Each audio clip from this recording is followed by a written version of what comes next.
The Bulls have been a joy to watch lately. Between the resurrection of Josh Giddey, Coby White playing like a superstar, and seeing the growth of Buzelis, it feels different in Chicago right now. Finally, the franchise is pointing upwards. It's not stalled out with no hope, no direction. Post-trade deadline, they are 11-10, posting the 13th best net rating. We break it down even further. In the month of March, in 13 games, the Bulls are 9-4 with the 9th best net rating. They are also playing extremely fast. Every opportunity to push the rock, they take. Ranked second in the NBA for pace of play during March. Can't believe I'm saying this, but they are must-watch TV right now if you enjoy basketball. Let's start out with Coby White. In the month of March, he's averaging 29.5 points, 4.1 assists per game. He's attempting 9.1 threes per game, shooting 37.3% from three. The big thing for him lately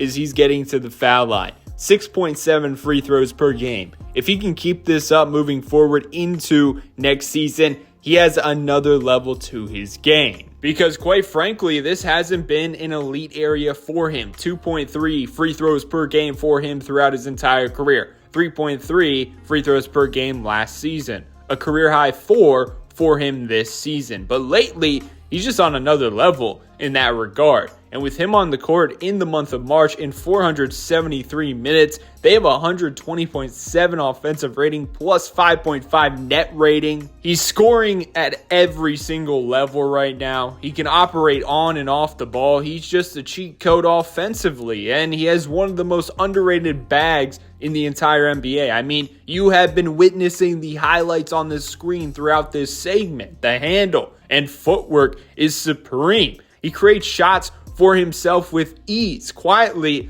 one of the most entertaining watches in the league. Moving on to Josh Giddey, who has been unreal post All-Star break. He's averaging 20.9 points, 9.4 rebounds, and 8.2 assists per game during that period. The most intriguing part for me is he's shooting 4.5 threes per game, 50% from three, by the way. I mean, it just goes to show how huge confidence is in the game of basketball, because last year he was not even being guarded from the perimeter, afraid to shoot at times. He's up to 38.4% from three on the entire season. Last season, he shot 33% with OKC on less attempts. However, he's always been a talented playmaker. Post All-Star break, he's fourth in the NBA, averaging 9.2 assists per game. He's also fifth in the league for potential assists per game. Post All-Star break, he's playing with swagger again, having fun. The change of scenery has done wonders for him. And let me tell you, the additions from the Zach LaVine 3-team trade have been balling for the Bulls. Kevin Huerter has been an amazing connector for any lineup they place him in,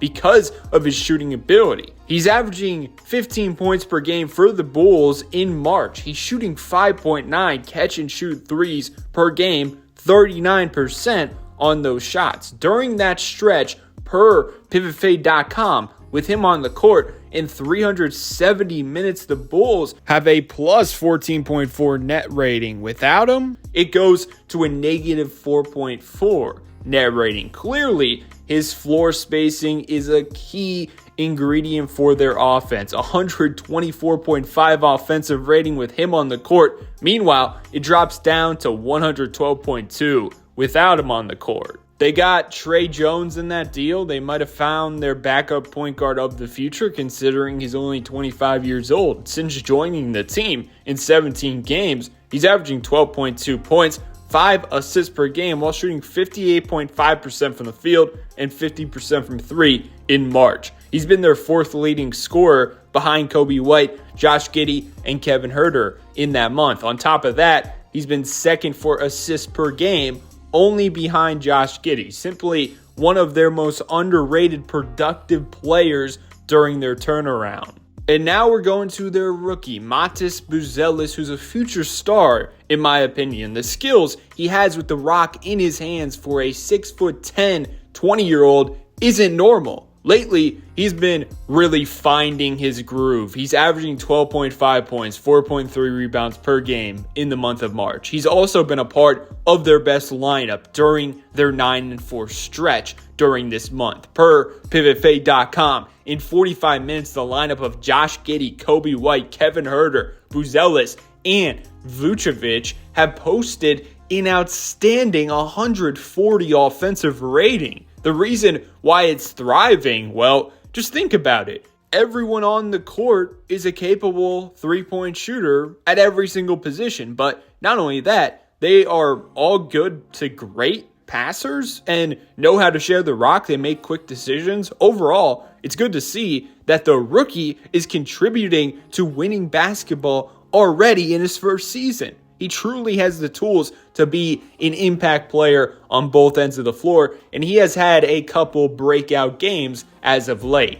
And to end off the video, I'm going to hit you guys with their most underrated player, 6'8", 21-year-old Julian Phillips. Having him and Buzelis really bolsters their future at that forward position. And maybe if Patrick Williams ever lives up to the hype one day, they could be really set up at that position. However, I digress. This guy is the definition of hustle. He does all the little things. He's a great athlete, a great defender, grabs offensive rebounds. Most of the time he's on the floor, he's going to be playing great defense. He kind of reminds me of Derrick Jones Jr. a little bit. In March, with him on the court in 226 minutes, the Bulls have a plus 12 net rating, performing well offensively and defensively as a team. He has all the makings to become a key elite role player down the road.